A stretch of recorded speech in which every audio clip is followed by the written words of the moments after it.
প্ৰথমতে মই চবতকৈ অসমৰ যিটো গোৱালপৰীয়া লোকগীতৰ ভিতৰত আটাইতকৈ জনপ্ৰিয় বৈঠামাৰুৰে গীতটো, সেইটো সৰু ডাঙৰ সকলোৰে মুখত শুনিবলৈ পোৱা যায়।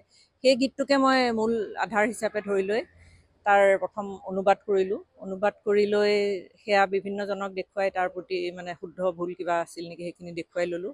তেওঁলোকে চবেই ঠিকে আছে বুলি কোৱাৰ পিছত মই গীতটো বনাবৰ কাৰণে ৰঞ্জীৱ দাস বুলি লাকি ষ্ট্ৰিং অডিঅ'গ্ৰাফ ষ্টুডিঅ'ত তেওঁক সুধিলোঁ, তেওঁ বনাব পাৰিম বুলি ক'লে। আচলতে মই 2019 চনৰ পৰাই গীতটোৰ কামত মানে ভাবি আছিলোঁ এনেকুৱা এটা গীত বনাব লাগিব, কিন্তু মোক কোনেও সহায় কৰিব পৰা নাছিলে সেই গীতটোৰ কাৰণে। তাৰপিছত ৰঞ্জীৱ দাসে যেতিয়া মোক ক'লে যে এইটো হ'ব বাইদেউ, মই কিবা এটা চেষ্টা কৰিম। তাৰপিছত লাহে লাহে দিন গৈ আছে, অলপ অলপকৈ আমি প্লেনিংবোৰ কৰি আছোঁ। কৰি কলিকতাত থাকে কৰিশ্মা কাশ্যপ বুলি, তেখেতে গাইছে মোৰ লগত। তেখেতে কিবা মানে ফ্লাইটৰ অসুবিধাৰ কাৰণে কালি গুৱাহাটী এয়াৰপৰ্টৰ পৰা ঘূৰি যাবলগীয়া হ'ল, আহিব নোৱাৰিলে আজি।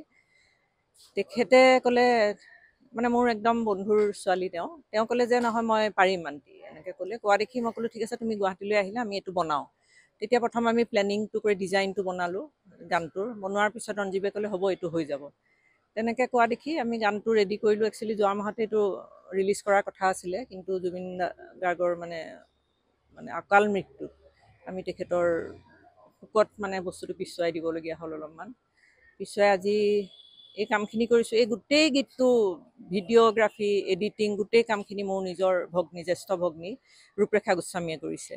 আৰু গোটেই ক্ৰেডিটটো সেইকাৰণে তেওঁক দিব লাগিব। আৰু সুস্মিত বোস বুলি কলিকতাত থাকে, তেখেতে আন্তৰ্জাতিক খ্যাতিসম্পন্ন গায়ক বুলিও ক'ব লাগিব, তেখেতে ছ'চিয়েল এক্টিভিষ্ট।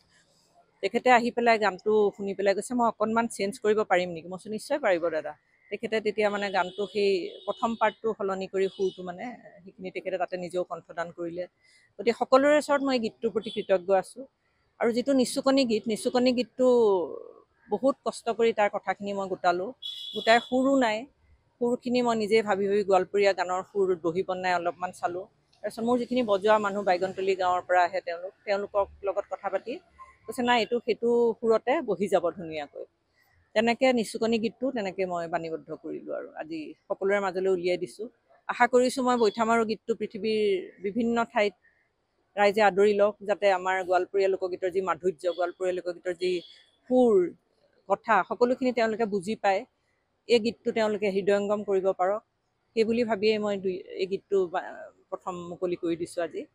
নিচুকনি গীতটো তেনেকৈ সংৰক্ষণৰ হিচাপত কৰিছোঁ, সংৰক্ষণ হৈ থাকক, যে গোৱালপাৰা অঞ্চলতো এনেকুৱা নিচুকনি গীত আছিল, যিটো আজিকালি ডিজিটাইজেশ্যনৰ কাৰণে নোহোৱা হৈ গৈছে। সকলোৱে মোবাইল শুনে, বেলেগ বেলেগ গান শুনে। গতিকে মই ভাবিছোঁ কামত আহিব নেকি কাৰোবাৰ কাৰণে কেতিয়াবা হয়তো। যিকোনো খবৰৰ বাবে যোগাযোগ কৰক 7099017330 লগতে 7099017110 নম্বৰত।